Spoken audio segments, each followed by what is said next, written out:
Alors bonjour, donc aujourd'hui je vous retrouve pour le deuxième podcast, le numéro 2, avec Yann Cédric Mingui, manager, notamment chez Gamers Origin, mais il n'y a pas que ça comme casquette. Donc merci Yann Cédric. Merci Théo de m'avoir invité. Et puis je vais te laisser te présenter un petit peu parce que tu as un parcours bien rempli, beaucoup de choses à nous dire. Donc oui, je m'appelle Yann Cédric Mingui, j'ai 33 ans, ça fait bientôt maintenant, je dirais 15 ans que je suis arrivé dans l'e-sport, par la plus petite porte possible en tant que joueur quand j'avais 19 ans. Pendant des années, donc j'ai joué, et puis au cours de mes pérégrinations, je me suis rendu compte que j'étais pas suffisamment bon pour devenir pro gamer, et du coup j'ai décidé puisque c'était ma seule unique passion, j'ai décidé de travailler dans l'e-sport, mais pas en tant que joueur. Et donc, c'est à cette époque-là que j'ai postulé chez Millennium. Donc là, je devais avoir 24 ans à peu près. 23-24 ans. Et je suis d'abord devenu rédacteur en chef du site. On a fait grossir le site avec toute l'équipe. Et puis, petit à petit, j'ai développé des compétences managériales en aidant un petit peu dans les LAN et autres événements, que ce soit la Gaming House de Millennium à Marseille et ce genre de choses. Et puis, à un moment donné, j'ai eu vraiment envie de créer mon propre boîte. J'avais créé une boîte de community management, ma propre agence de community management, parce qu'entre temps, j'étais devenu community manager. Et puis, ça s'est très bien passé, et une entreprise en amenant une autre, j'ai eu l'opportunité de cofonder le Meltdown, donc les bars e-sport, que beaucoup de gens connaissent.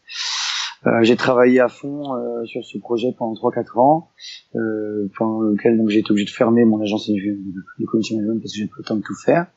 Et puis en août 2015, j'ai quitté ce projet pour rejoindre plusieurs autres projets, dont essentiellement Gamers Origin, qui est donc une équipe e-sport française assez connue. J'ai d'abord occupé le poste de directeur administratif et financier pour rendre la structure pérenne. Et puis ensuite, quand la partie e-sport de la boîte s'est développée, donc j'ai eu l'occasion de devenir directeur e-sport de la boîte. Poste que j'occupe encore aujourd'hui, donc ça fait bientôt 2 ans et demi, 3 ans. Quoi d'autre? En parallèle de ça, donc j'ai pu fonder une agence une agence de gestion de talent, puisque j'avais beaucoup d'amis joueurs de jeux vidéo, streamers et youtubeurs qui avaient bien besoin d'un petit coup de main pour gérer leur carrière. Et donc cette société-là s'appelle LNL Consulting. Et puis en plus de ça, avec des amis, on a fondé un restaurant qui s'appelle Le Bourreau, qui est à Paris, dans le 11e arrondissement. Et voilà. Puis à côté de ça, j'ai aussi une activité d'investissement dans des startups. Donc j'aide des startups françaises, e-sport ou pas, à se développer en créant des synergies entre elles, et puis en investissant un petit peu d'argent, et puis en apportant mes conseils. Voilà. Ok. Bah écoute, merci pour la présentation. Pas de souci. Du coup, donc aujourd'hui on va un petit peu plus aborder ton rôle au sein de Gamers Origin, et puis voilà ton avis un petit peu sur ce qui se fait aujourd'hui dans l'e-sport. Et puis sur la fin on parlera un petit peu aussi de ta fonction chez LNL Consulting et du métier d'agent et tout ça. Ok. Du coup, alors si tu peux nous décrire un petit peu tu nous l'as dit un petit peu ton rôle au sein de Géo, mais décrire peut-être un petit peu plus le métier de... Alors il me semble que tu as dit directeur e-sport. Voilà, c'est ça. Décrire un petit peu quelles sont tes fonctions et autres. Ok. Donc en gros ma fonction donc c'est directeur e-sport, ça veut dire qu'en gros je chapeaute toutes les équipes e-sport de Gamers Origin. Donc Gamers Origin évolue sur 6 jeux actuellement, qui sont notre jeu historique Hearthstone. Puis ensuite on est arrivé sur Overwatch qu'on a arrêté en octobre 2017. On a ensuite donc lancé, entre-temps on avait lancé une équipe League of Legends, qui est l'équipe la plus connue de notre structure actuellement. Ensuite, quand on a arrêté Overwatch, on a lancé un roster PUBG. Et puis, très rapidement, début 2018, on a lancé une équipe, enfin pour l'instant il y a un seul joueur, c'est Stéphano sur StarCraft 2. On a aussi une équipe Dofus, donc on a recruté l'équipe qui avait gagné la PGW l'année dernière, donc c'est le World Championship, et elle vient de renouveler l'expérience il y a très peu de temps en gagnant la Winter Edition, donc on est très fiers d'eux, donc ils sont actuellement champions du monde. Et puis on a aussi recruté en février, je crois, février 2018, une équipe Trackmania qui a remporté la GA sur 2 jeux différents, le Dirt et le Tech, pour ceux qui connaissent, et donc actuellement qui sont considérés parmi les meilleurs joueurs du monde. Voilà. Et donc moi, mon rôle, c'est de trouver sur quel jeu Gamers Origin va se diriger sur les prochains jeux, gérer les équipes, prendre les décisions qui s'imposent quand les choses vont ou quand elles ne vont pas. Quand on fait évoluer, par exemple, quand l'équipe League of Legends de l'année dernière a cartonné, on l'a fait évoluer d'une équipe semi-pro à une équipe complètement pro avec une universe et tout ça. Donc ça, c'est le genre de décision que je dois prendre. Gérer les recrutements des managers, du staff, que ce soit coach et ce genre de choses. Donc tous au niveau contrat, négocier les contrats avec les joueurs, beaucoup de petites choses administratives comme ça. Et puis donner aussi un élan à la structure à ce niveau-là, donc motiver les troupes, faire en sorte, en gros gérer la stratégie de la partie e-sport de Gamers Origin, puisque Gamers Origin, une société qui a trois axes de développement. Un, la partie e-sport. 2, on fait beaucoup d'événementiels, soit en marque blanche ou non. Et 3, on est un média, donc avec une chaîne Hearthstone live 24/24, plus pas mal de commentaires de tournois basés sur Hearthstone. Voilà. Donc moi je gère la partie essentiellement e-sport, même si bien sûr il y a des synergies entre les 3 parties. Donc j'interviens aussi sur disons en tant que conseiller, en tant que co-directeur de la société. Donc forcément je participe aussi un petit peu à la direction de la société de manière générale. Voilà. Ok. Du coup, est-ce que alors on a pu discuter en off et tu m'as parlé, tu avais des compétences et tu pourrais nous expliquer un petit peu le métier de manager, de manager de jeux e-sport. Est-ce que tu pourrais me présenter un petit peu ce métier d'après toi? Qu'est-ce qui se cache derrière le nom de manager? Quelle est sa fonction? Est-ce qu'il y a des compétences nécessaires? Quelles sont les choses obligatoires pour devenir manager, par exemple? Et puis après, on abordera un petit peu le rôle du manager dans les différentes facettes qu'on peut trouver chez Gamers Origin notamment. Ok. Donc moi entre guillemets je suis plus trop manager maintenant puisque en fait pour chaque équipe j'ai pu recruter un manager qui s'occupe à temps plein de l'équipe en elle-même, puisque c'est très compliqué de manager. Là maintenant je crois qu'on est à 26 joueurs au total. Donc c'est très compliqué de manager tout le monde indépendamment. Donc j'ai pour chaque équipe un manager qui s'occupe de l'équipe en particulier et uniquement de cette équipe-là. Donc pour manager LoL, il y a que Stéphano qui s'autogère. Et donc j'ai un manager pour Hearthstone, un manager pour alors manager Hearthstone par exemple il est coach et manager. Manager PUBG pareil il est coach manager. Chez League of Legends on a un manager et un coach, donc c'est 2 personnes différentes. Et puis chez Dofus et Trackmania, ils ont chacune des 2 équipes a son coach qui est manager aussi. Manager qui est coach aussi. Donc alors ça c'est dans l'e-sport un peu spécifique parce que très souvent les équipes n'ont pas forcément les moyens d'embaucher une personne par staff. Par métier, donc les gars se retrouvent à gérer plusieurs choses et il faut bien voir que très souvent les coachs ce sont des joueurs qui ont eu moins de succès ou qui n'avaient pas le skill nécessaire pour être joueur pro, donc ils sont devenus coachs parce qu'ils ont une très bonne compréhension du jeu mais ils n'ont pas le skill nécessaire pour être parmi les meilleurs, donc ils acceptent de step down ou alors ce sont des anciens joueurs qui ont fini leur carrière de joueur et qui se recyclent dans le coaching.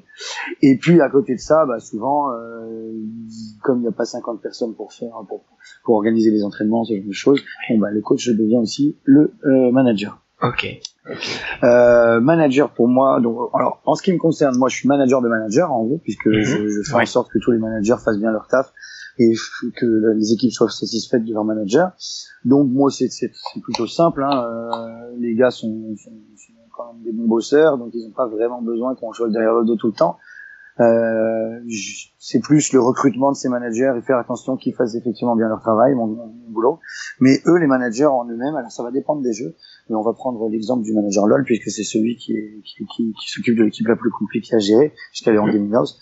Lui, en gros, son rôle, c'est vraiment d'être papa poule, donc être derrière chacun des joueurs à tout moment, être capable de comprendre quand ils vont bien, quand ils vont pas bien, s'ils vont pas bien, trouver des solutions pour qu'ils aillent mieux. Par exemple, là, récemment, on avait un de nos joueurs qui tiltait beaucoup en game à haut niveau, et donc on a embauché une coach mentale pour travailler avec lui, et depuis ça va beaucoup mieux. C'est ce genre de petites choses que le manager va devoir gérer. À côté de ça, bien sûr, il manage la gaming house, donc il fait en sorte que la gaming house soit bien lavée, bien nettoyée, bien rangée, que les joueurs se respectent les uns les autres, ne fassent pas n'importe quoi, ne laissent pas de la bouffe à traîner par exemple au niveau des ordinateurs, ce genre de choses, que la maison elle-même est bien entretenue, donc que ce soit le jardin, que ce soit au niveau de s'il y a un problème avec je sais pas l'internet, l'électricité, ce genre de choses, ou si les meubles qui sont cassés, bon voilà, donc il manage la gaming house. Et puis ensuite donc dans le cadre de la gestion de l'équipe, s'il y a des problèmes donc avec un joueur ou un autre, si on doit le changer ou si quoi que ce soit, il va travailler avec le coach pour recruter le nouveau joueur et le valider avec moi. Okay. Ensuite, le manager va aussi avoir tendance. Alors ça dépend des équipes, ça dépend des joueurs. Il y a des équipes où le coach préfère le faire, d'autres où c'est le manager. Mais bon, gérer en gros les entraînements, donc trouver les équipes avec lesquelles s'entraîner, prendre rendez-vous pour ce qu'on appelle les scrims, et donc faire en sorte que les joueurs soient bien à l'heure sur l'ordinateur. Oui, aussi qu'ils aillent se coucher à l'heure. Enfin, toutes ces petites choses pour faire en sorte que la vie de l'équipe se passe au mieux. Et enfin, c'est lui qui va organiser les voyages en LAN de l'équipe, donc prendre les billets d'avion, les billets de train, réserver les hôtels, ce genre de choses. Donc ça, chez Géo, moi je m'occupe beaucoup de ça aussi. Okay. Je le fais parce que c'est très difficile pour un manager LoL par exemple de gérer s'il y a c'est compliqué de gérer les 5 ou 6 équipes, s'il y a 5 ou 6 équipes qui vont en LAN.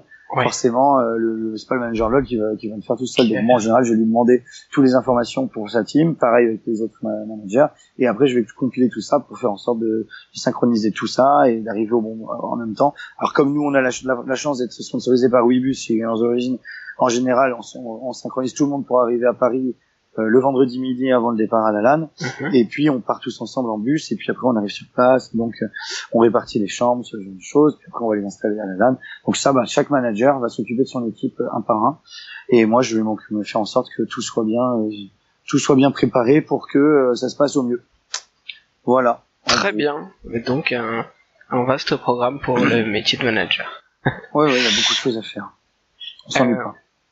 Du coup, est-ce que tu peux nous dire, toi qui vois un petit peu comment fonctionnent tes différents managers, est-ce que tu penses qu'il faut agir différemment selon les jeux, quand on a des jeux individuels comme sont Hearthstone ou Starcraft 2, et des jeux collectifs comme LoL, comme Dofus ou comme PUBG par exemple pour vous? Est-ce qu'il faut agir différemment? Est-ce que le rôle du manager est différent? Alors, le rôle intrinsèque, celui que j'ai décrit juste avant, reste similaire dans chacun des jeux. Par contre, la gestion des équipes n'est pas du tout la même. Ouais. On va dire par exemple que pour Hearthstone, on a plusieurs joueurs qui jouent individuellement.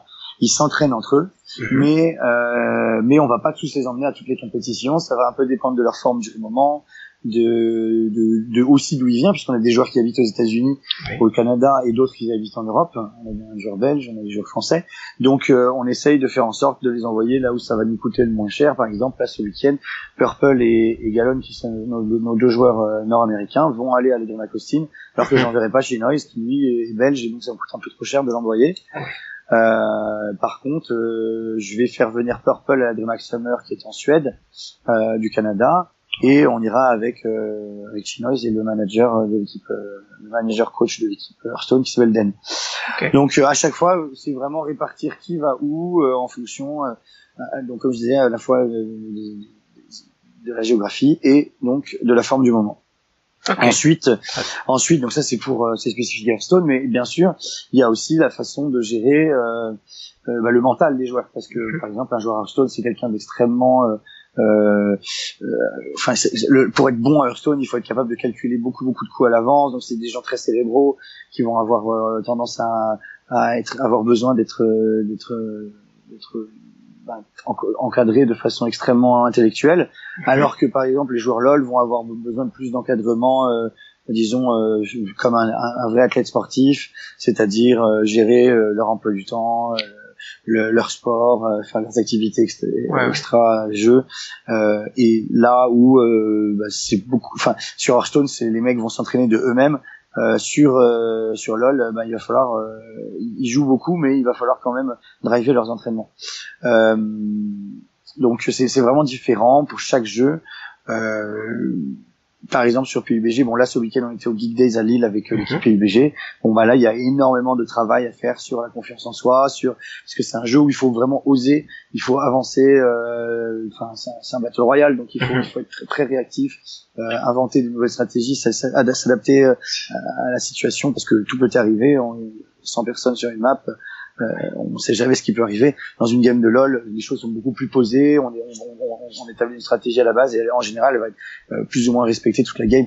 Là, sur PUBG, le manager a vraiment besoin de travailler le mental des joueurs pour qu'ils soient capables de se faire confiance les uns les autres et que le lead se fasse confiance à lui-même et prenne des bonnes décisions au bon moment. Donc c'est vraiment un travail différent selon chaque jeu. Les joueurs ne réagissent pas de la même façon. Les joueurs ne sont pas le même type, n'ont pas le même profil. Souvent, on voit qu'un joueur de FPS va être un peu plus agressif dans sa manière de penser, de réagir aux choses, alors qu'un joueur de Hearthstone va être beaucoup plus posé. Ça, c'est un genre d'exemple un peu cliché, mais c'est souvent. Non, mais je confirme. Je pense qu'il y a quand même une corrélation entre la personnalité et le jeu dans lequel on performe. Je pense que les qualités de la personne jouent sur ses qualités en jeu. Je suis tout à fait d'accord avec ça. Du coup, j'ai une petite question qui vient comme ça. Quand tu dois recruter, justement, toi qui t'en occupes, est-ce que tu vas chercher ces qualités chez la personne, ou est-ce que tu vas plutôt te baser sur l'expérience? Par exemple, est-ce que tu vas te dire je recherche un manager, que soit le c'est jeu, juste comme ça que ça se passe en fait. Okay. En gros, en général, c'est soit Géo a l'intention de se lancer sur un jeu et à ce moment-là, on va chercher une équipe qui existe déjà ou un manager ou tu vois une base sur laquelle s'appuyer pour aller ensuite prendre les bons éléments pour avancer dans le jeu. Et pour obtenir les meilleurs résultats possibles. Et donc parce que moi de toute façon je connais pas suffisamment bien les jeux ni les scènes et je veux pas connaître tout le monde dans tous les jeux, donc je suis pas capable de recruter un roster imaginons que je devrais demain recréer une équipe LoL, je connais pas les joueurs LoL qui sont disponibles, qui peuvent être bons sur le moment, qui sont en forme, voilà. Donc c'est un peu compliqué et ça va être vraiment au manager, au coach en général, donc que moi j'aurais recruté de former son équipe. C'est parfois aussi des joueurs eux-mêmes qui viennent me voir pour me dire voilà, on voudrait être Gamers Origin, est-ce que vous recherchez une équipe, et puis après eux je leur chercher un manager, un coach, c'est déjà arrivé. Donc après c'est vraiment au cas par cas et ça peut se passer de toutes les façons. Ok, très bien. Du coup on l'a un petit peu abordé, le fait que les jeux sont différents et du coup la manière de gérer est un petit peu différente aussi, mais j'avais une question sur sur ton aspect, un petit peu le fait que tu travailles avec tout le monde, l'aspect général. Quand lorsque tu pars par exemple dans ton bus avec des joueurs de différentes équipes, tu l'as bien dit, t'as ton équipe LoL qui est certainement ton équipe phare, de ton équipe Hearthstone aussi qui est là quand même depuis longtemps, qui est implanté, voilà. Et à côté de ça, t'as peut-être des joueurs comme tes joueurs Dofus ou tes joueurs Trackmania qui sont qui ont une scène beaucoup plus discrète. Est-ce que tu as besoin de jouer sur ça, de faire en sorte que ces joueurs prennent la même place que les autres, ou justement non, tu joues aussi sur le fait que LoL et Hearthstone sont des jeux plus implantés qui peut-être aussi sont plus importants pour l'économie de la structure et que du coup il faut quand même jouer beaucoup là-dessus. Alors, là-dessus, on évite vraiment de faire des différences de traitement. Tous les joueurs sont traités de la même façon. Il n'y a pas, par exemple, une équipe qui a des chambres de meilleure qualité ou qui a droit au petit-déj et pas les autres. Enfin, c'est vraiment tous les joueurs sont sur la même enseigne. Géo, c'est quelque chose qui a fait notre succès. Enfin, à mon sens, c'est vraiment une des choses qui a fait notre succès. C'est on s'appelle la Géo Family. C'est-à-dire que quand tu viens chez Géo, tu fais vraiment partie d'un groupe où tout le monde se connaît, tout le monde s'entend bien. On essaie vraiment de faire en sorte que les équipes se respectent les unes les autres, s'encouragent les unes les autres quand elles sont en compétition. Donc, quand on va en LAN, en gros, en arrivant dans le bus, on crée un groupe WhatsApp avec tous les joueurs de l'équipe, et tous les gens qui sont dans le bus. Et au fur et à mesure de la compétition, c'est là, comme ça, qu'on organise. On dit bon voilà, là il est l'heure d'aller prendre le petit déj, tout le monde se lève. Demain matin, on se lève à telle heure. En fait, comme on fait tout tous ensemble, si le tournoi LoL commence à 14h alors que le tournoi Hearthstone commence à 10h, et tous les joueurs LoL viendront dès 10h pour accompagner, et il y a pas de traitement de faveur, quoi. Il y a vraiment que dans les cas où c'est la finale, où il y a vraiment besoin qu'une équipe se concentre plus sur quelque chose qu'autre chose, qu'elle se coucher plus tôt ou ce genre de choses. Là, peut-être qu'on prendra un taxi, ou alors on va aussi souvent, parce qu'on a maintenant une grande voiture qu'on a achetée pour Géo. Et donc, on peut aussi faire des allers-retours à l'hôtel. Ça peut arriver. Mais c'est vraiment des cas exceptionnels. Et de manière générale, on essaie de traiter tout le monde équitablement et de la même façon. La seule chose qui change, mais ça, ils sont pas bosser en parallèle entre eux, c'est les salaires selon les équipes, forcément, et selon le marché de chaque jeu. Ils sont pas tous payés pareil. Et donc voilà, on essaye de faire en sorte que ça reste faire, mais forcément un joueur PUBG ne gagne pas la même chose qu'un joueur LoL, parce que la scène PUBG est beaucoup moins développée et nos joueurs sont beaucoup moins connus, et aussi ils sont beaucoup moins demandés. C'est-à-dire que nous, nos joueurs, forcément, ils ont un calibre international bien maintenant, et il est possible que une équipe allemande ou une équipe espagnole puisse vouloir recruter un de nos joueurs, ce qui ne sera pas encore le cas pour un PUBG, puisque la scène est encore trop jeune et nos joueurs ne sont pas encore assez connus. Donc voilà, c'est vraiment la seule différence, c'est vraiment au niveau salarial, mais sinon au niveau traitement, c'est exactement le même. Et voilà. Ok. Bon, ravi de l'entendre. Alors, est-ce qu'on peut aborder un petit peu la notion de staff et donc un peu plus de performance dans l'e-sport, quel que soit le jeu, si on peut faire une différence comme ça existe dans le sport entre les sports individuels et les sports collectifs. On a pareil sur les jeux vidéo, mais il y a quand même une notion de staff qui est aujourd'hui ultra implantée dans le sport, avec on a un petit peu tous les postes, ça va du préparateur mental, préparateur physique, nutrition, au médecin, ostéopathe, kiné et autres. J'ai l'impression qu'on retrouve de plus en plus ça dans les jeux vidéo. Dans des grosses équipes, ça commence à se développer. Il y a aussi une question de moyens, bien sûr. Mais voilà, quelle est, d'après toi, ta notion du staff peut-être idéal, vers quoi on va aller? Est-ce qu'on va se tendre sur un rapport sportif, ou est-ce qu'on va vraiment essayer de développer un modèle propre aux jeux vidéo qui existe peut-être déjà, je sais pas.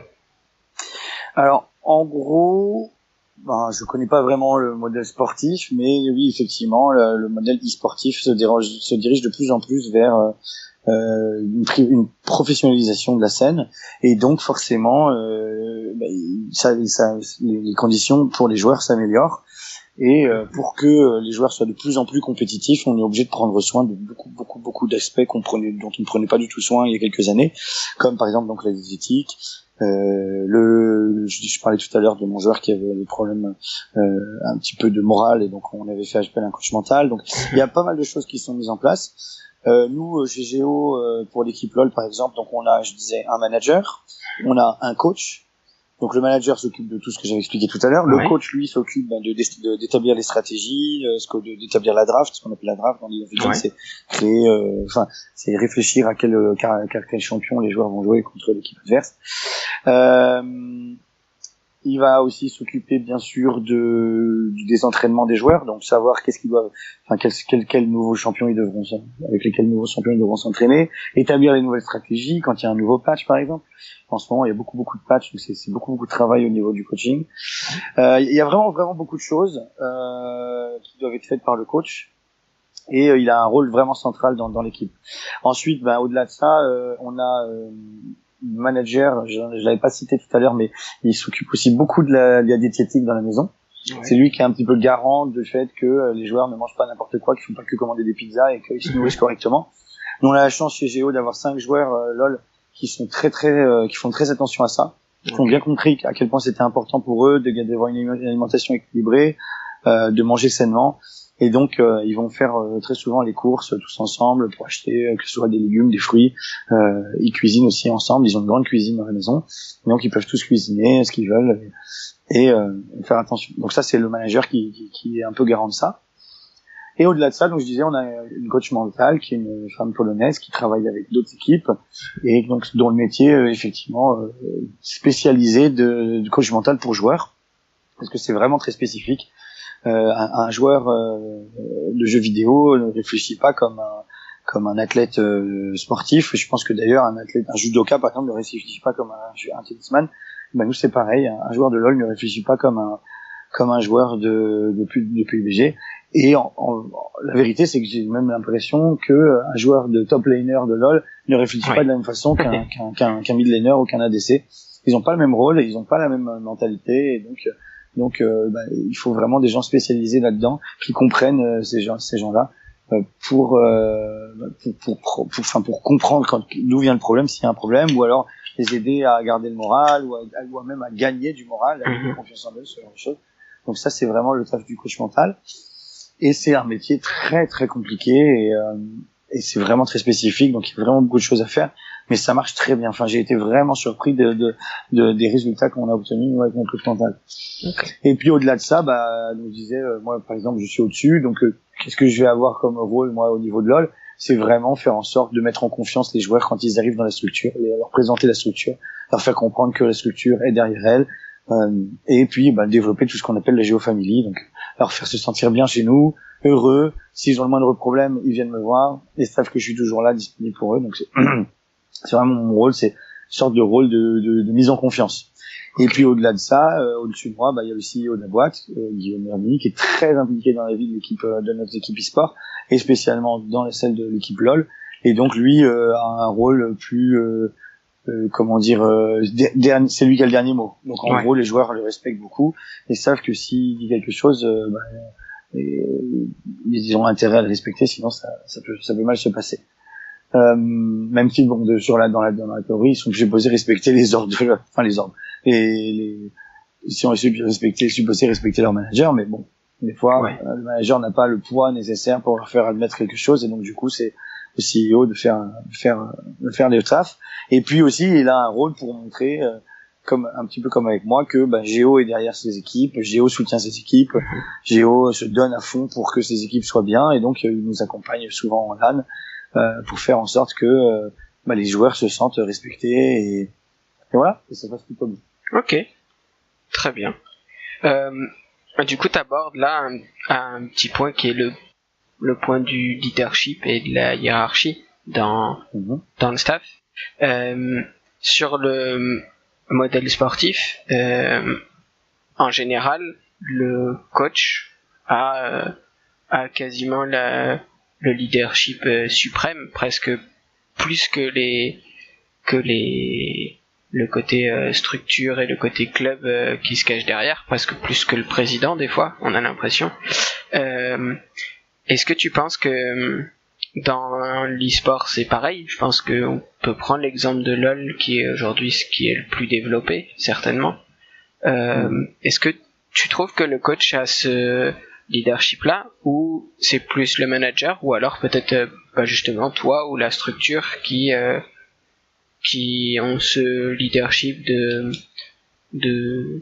décider, et du coup on a entre guillemets presque une égalité entre le manager, le coach et les joueurs, parce que je veux dire en termes de hiérarchie et de leadership. Alors, chez nous, hein, je vais parler spécifiquement de Géo parce que je connais pas vraiment le fonctionnement dans les autres structures, mais chez nous, par exemple pour League of Legends, encore une fois, le coach va avoir, disons, la mainmise sur toute la gestion recrutement des joueurs, qui on recrute, pourquoi on le recrute, et ils vont faire passer ces informations via moi, et puis ils seront validés de toute façon par moi et le CEO pour ne serait-ce que l'image du joueur, si c'est un cancer et il est toxique, il a une mauvaise image sur Twitter, bon, on va pouvoir mettre notre veto. Pareil, la négociation de son salaire, si le salaire est beaucoup trop élevé, on pourra pas se permettre on saura toujours se permettre de l'embaucher, donc il faudra quand même en informer le coach, puisque il faut pas qu'il aille chercher des salaires trop hauts, enfin des joueurs qui veulent des salaires trop hauts. Donc tout ça on encadre, mais la décision revient au coach. Qui en général de toute façon passe par son équipe, puisqu'il faut aussi que le joueur en question s'entende avec l'équipe. Donc après les joueurs font ce qu'on appelle des try-outs, donc des essais en fait, pour voir si le joueur joue bien avec la team, et ensuite il peut être recruté ou non. Et ça c'est vraiment un process très très facile, enfin ça s'est mis en place très naturellement, parce que le coach de toute façon c'est lui qui a la vision stratégique de l'équipe, donc c'est important que ce soit lui qui puisse faire ses recrutements. On va pas lui imposer un joueur ou autre, alors que on n'y connaît que dalle. Oui, bien sûr. Donc voilà, toi chez Géo en tout cas, vous donnez vraiment les clés au coach. Moi j'ai pu. On valide tout, mais avec une validation derrière. C'est lui qui choisit, qui fait les calls, et puis qui après nous demande ce qu'on en pense. Ok. Moi j'avais pu ressentir dans les quelques équipes avec qui j'ai pu discuter ou travailler, une espèce de hiérarchie vraiment horizontale, avec le coach qui était presque un 6e joueur, qui était des fois même un ancien joueur, et du coup ça pouvait paraître peut-être un petit peu compliqué pour lui d'avoir ce leadership et de dire aujourd'hui on fait ça, on va travailler ça, on part sur ça, et d'avoir vraiment cette voie de décider, de guider un petit peu l'équipe vers là où elle va. Vous mettez un espèce de point d'honneur à donner ce leadership au coach et peut-être au manager et au staff, et d'avoir vraiment du coup cette différence entre le pôle staff et le pôle joueur, et les joueurs qui vont suivre et avoir toute confiance et donner les clés à au staff. Comme je le disais juste avant, le coach chez nous, il demande vraiment son avis aux joueurs, hein. Il est très à l'écoute de l'équipe, c'est normal, il est obligé, puisque comme je le disais, il faut bien que les joueurs s'entendent entre eux pour pouvoir avancer.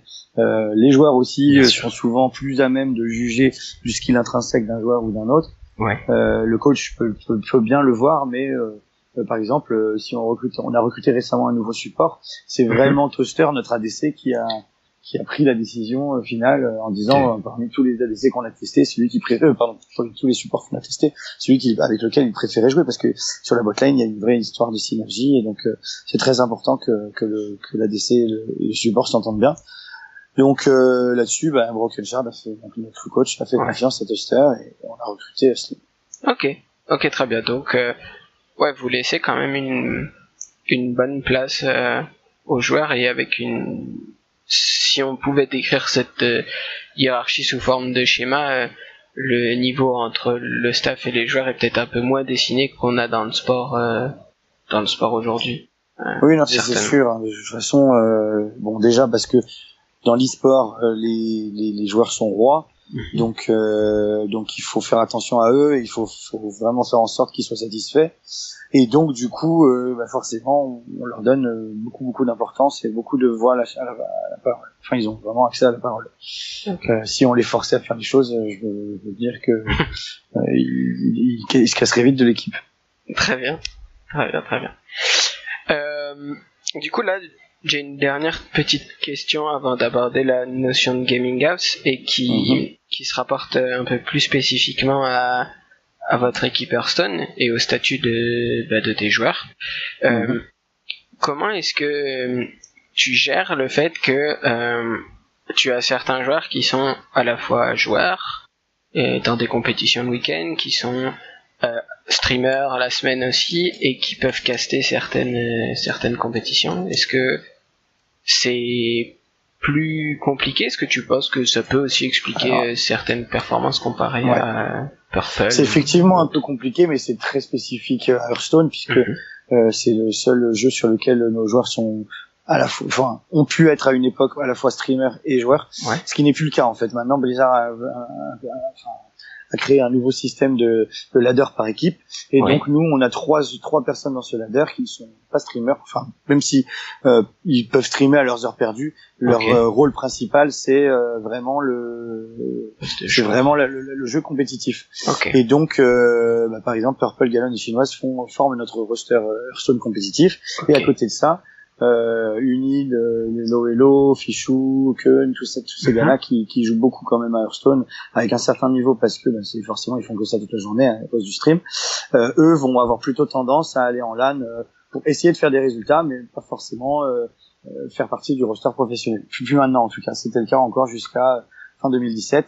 En 2018, on a complètement revu notre stratégie parce qu'on voulait vraiment que l'équipe soit la plus professionnelle possible et soit vraiment la plus compétitive possible.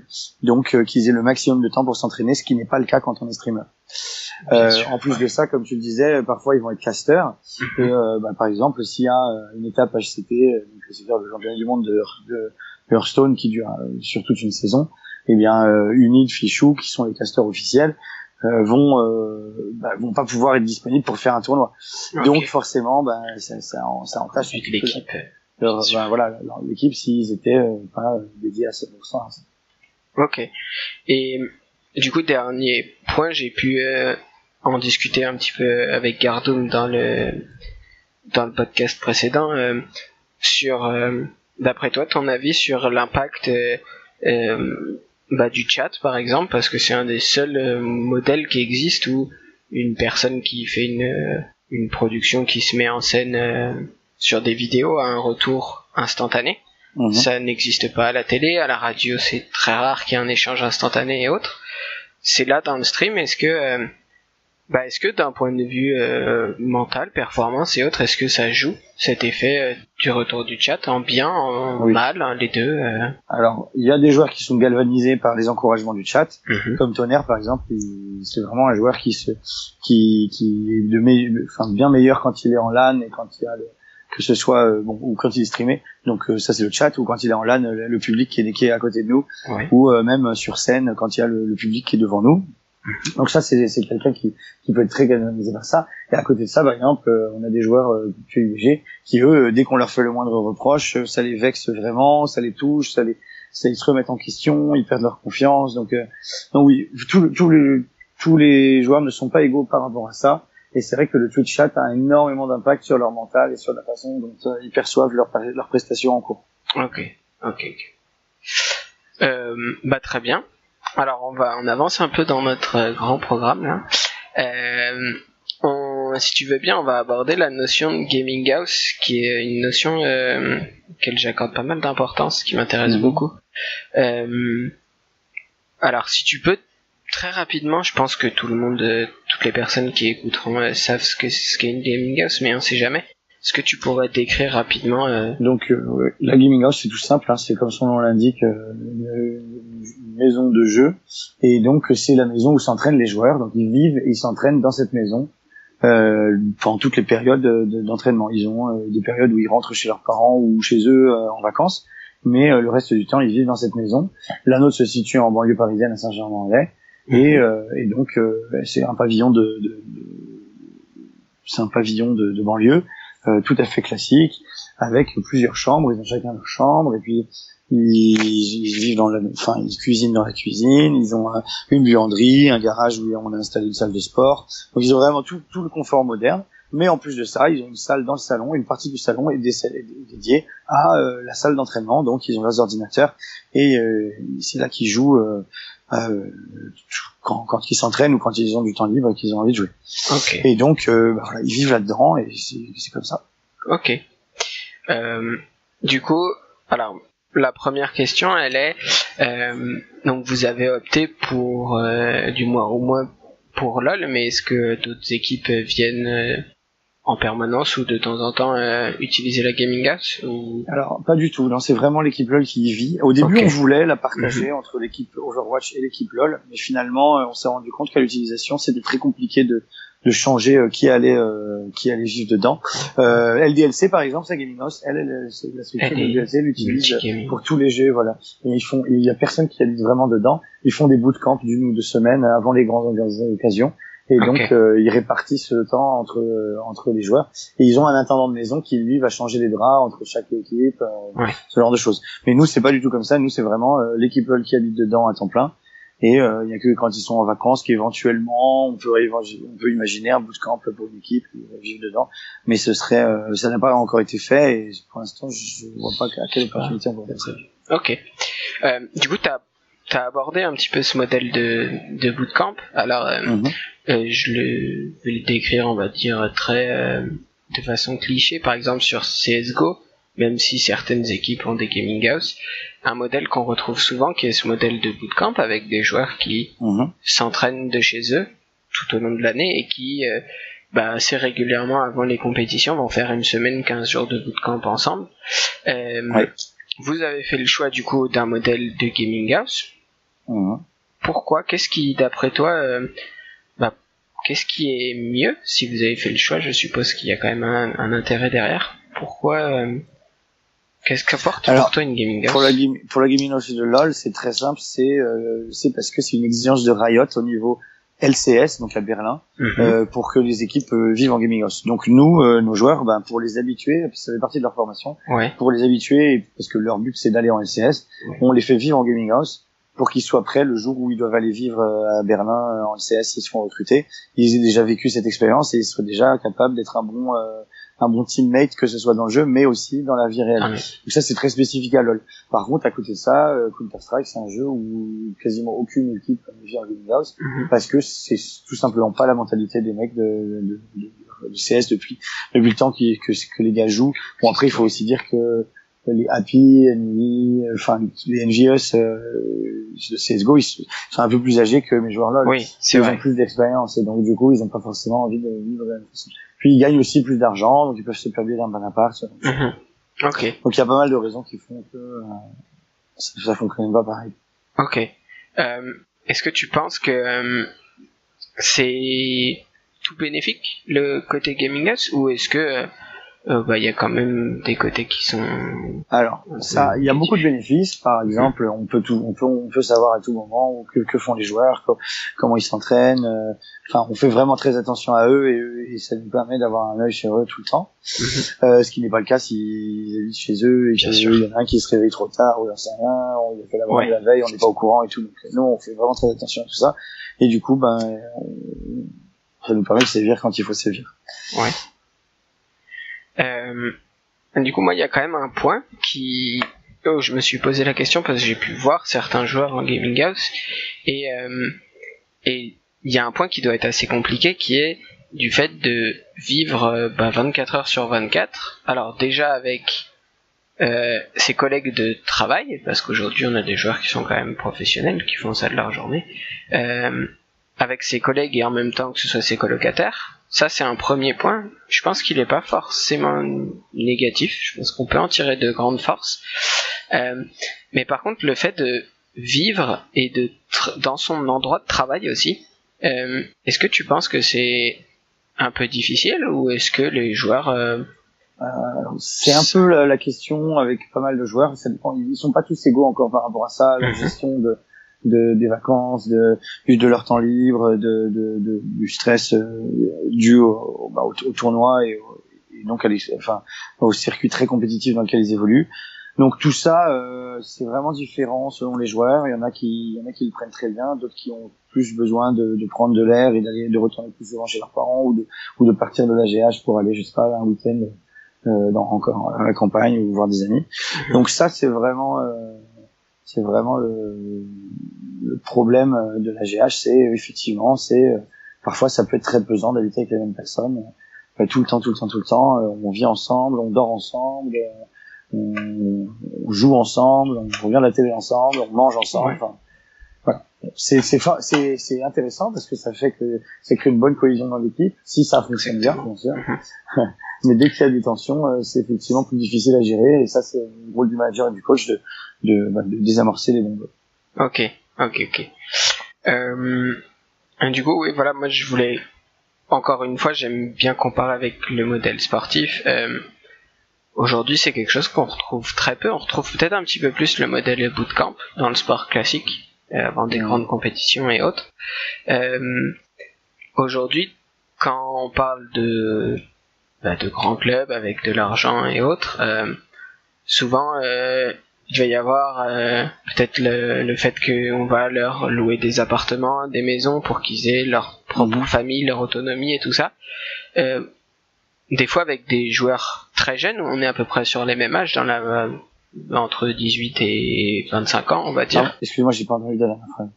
Je disais, on a des joueurs qui ont des fois pratiquement le même âge dans le sport ou dans les jeux vidéo, entre 18 et 25 ans, et ils vont être amenés à avoir dans le sport leur propre maison, avec la possibilité d'avoir une famille, une autonomie et leur propre vie, et du coup une notion beaucoup plus de travail en fait, qui lorsqu'ils sortent de chez eux, ils vont au boulot tout simplement quand ils vont s'entraîner, quel que soit le sport.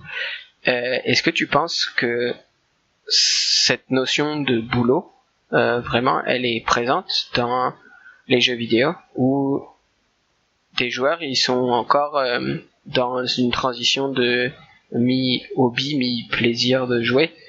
Alors c'est vraiment différent selon les jeux.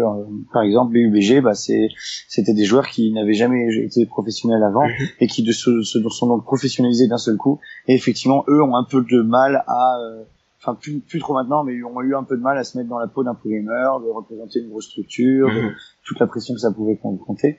Les joueurs LoL, eux, par contre, c'est vraiment des professionnels. C'était des années et des années qu'ils font ça. Pour certains, ça fait 3-4 ans. Et du coup, et puis ils ont beaucoup d'exemples de gens qui peuvent suivre, pour leur montrer à quel point c'est sérieux. Et donc, ils le prennent tous très au sérieux. Ok. Donc, le fait d'être dans le même endroit avec les mêmes personnes tout le temps influe pas tant que ça. T'as vraiment l'impression que c'est des joueurs qui... Ça peut influer, mais nous, on fait en sorte de désamorcer les problèmes. Donc on travaille là-dessus à tout bout de champ. Ok, super. Bon, du coup, dernier point de notre grand programme, et qui est de revenir un petit peu sur une de tes fonctions, qui est celle au sein d'LNL Consulting, qui est si j'ai bien regardé, une agence de joueurs, agence marketing et autres, avec plusieurs fonctions. Mais du coup, je m'intéressais un petit peu plus au métier d'agent de joueur. Et je voulais savoir qu'est-ce que tu pouvais m'en dire, quelle était, tout d'abord sa fonction, le but, et puis qu'est-ce que ça va, si ça va se développer ou autre, ou si c'est quelque chose d'encore un petit peu rare pour l'instant. Alors ça fait un petit moment maintenant que ça existe, c'est depuis 2012. Et pour la première agence en France qui avait fait ça, c'était DBM en management. Ouais. Nous, on est arrivé dans ce métier-là parce que je voyais bien qu'au-delà de la gestion managériale de l'e-sport, il y a aussi la gestion de la carrière du joueur, la carrière de cette personne qui est à gérer. Et très souvent, ils ont aucune idée comment gérer, que ce soit leur communication, que ce soit leurs finances, leur société, parce que la plupart sont prestataires, parce qu'ils créent des sociétés qui facturent les boîtes. Donc il y a beaucoup de choses à gérer, et la plupart des talents e-sportifs ou gaming ne savent pas du tout le faire, et donc il y a besoin de quelqu'un pour les aider à le faire, à les conseiller, à les prendre les bonnes décisions. Et puis au-delà de ça aussi, Jean va trouver des sponsors pour le joueur afin de lui permettre de gagner un petit peu plus de sous que ce qu'il gagne en faisant son métier de base, c'est-à-dire pour l'un streamer, donc il va gagner de l'argent en streamer, pour l'autre c'est son salaire de joueur. Donc voilà, donc l'agent va vraiment aider le joueur sur tous les points que je viens d'aborder. Ok. Et est-ce qu'on est je vais encore une fois reprendre l'exemple du foot, par exemple. Aujourd'hui, on parle énormément. Il y a quelques années, on en parlait moins, mais des agents dans le foot. Aujourd'hui, on a presque l'impression que c'est eux qui décident de ce qui se passe au niveau du mercato, des fois. Est-ce que la relation entre agent et joueur, comment elle se passe? Est-ce qu'elle est très importante? Est-ce qu'on influe sur les choix de carrière, de parcours, ou... En règle générale, c'est les joueurs c'est les talents qui sont assoiffés de conseils, et donc c'est vraiment c'est pas des choses qu'on impose. Enfin, on n'impose rien au talent. Il fait ce qu'il veut. On lui donne des conseils. Et après, il les suit pas. C'est pas notre problème à nous. En vrai. Même si, en général, on va essayer d'influencer quand même très fortement dans une direction, puisque c'est pas enfin, si je lui dis de faire ça, c'est qu'à mon avis, c'est la meilleure solution à faire. Bien sûr. Donc voilà. Donc, bon, il y a une bonne relation entre un agent et son joueur, et il faut qu'il y ait une relation de confiance. Et parfois, moi je suis quelqu'un d'extrêmement sentimental, donc je mets beaucoup d'amitié dans toutes mes relations avec mes joueurs. C'est un bien ou c'est un mal, ça dépend. Ça dépend desquels. Mais par exemple, Luffy, qui est un joueur de Street Fighter, je suis son agent et c'est un de mes très très bons amis. Ok.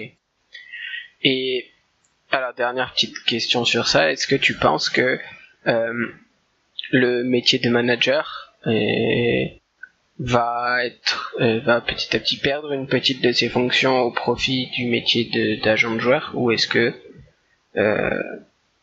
ça va rester deux pôles qui vont pas du tout se mélanger?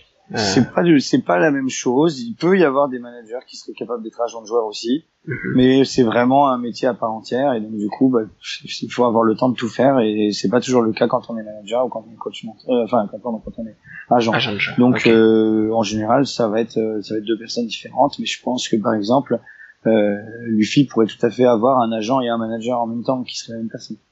Ok.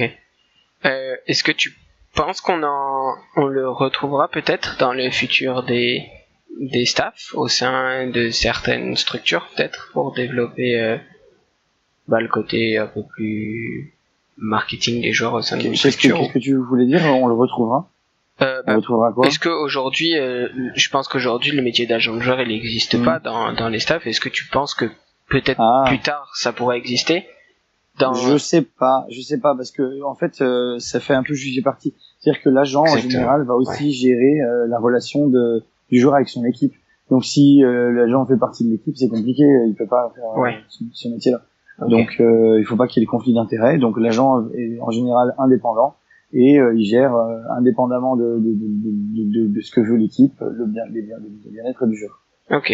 Et alors question personnel, est-ce que tu penses que tu pourrais prendre par exemple un joueur Gamers Origin en tant qu'agent, ou est-ce que justement tu préfères Non, c'est pas possible. Moi je peux pas avoir toutes les casquettes.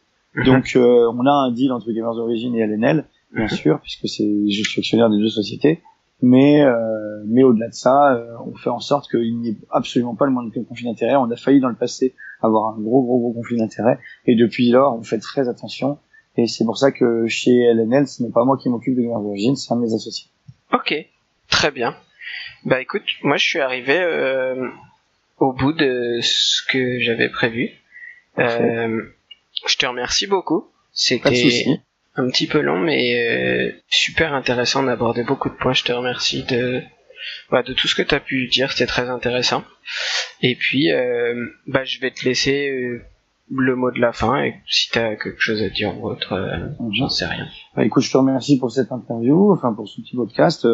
C'était intéressant parce que ça me permet aussi moi de remettre un petit peu avec des mots les choses que je pense, donc c'était cool aussi comme exercice. Je remercie tous mes associés de me faire confiance, tous mes joueurs de faire confiance à Gamers Origin s'ils écoutent ce podcast un jour.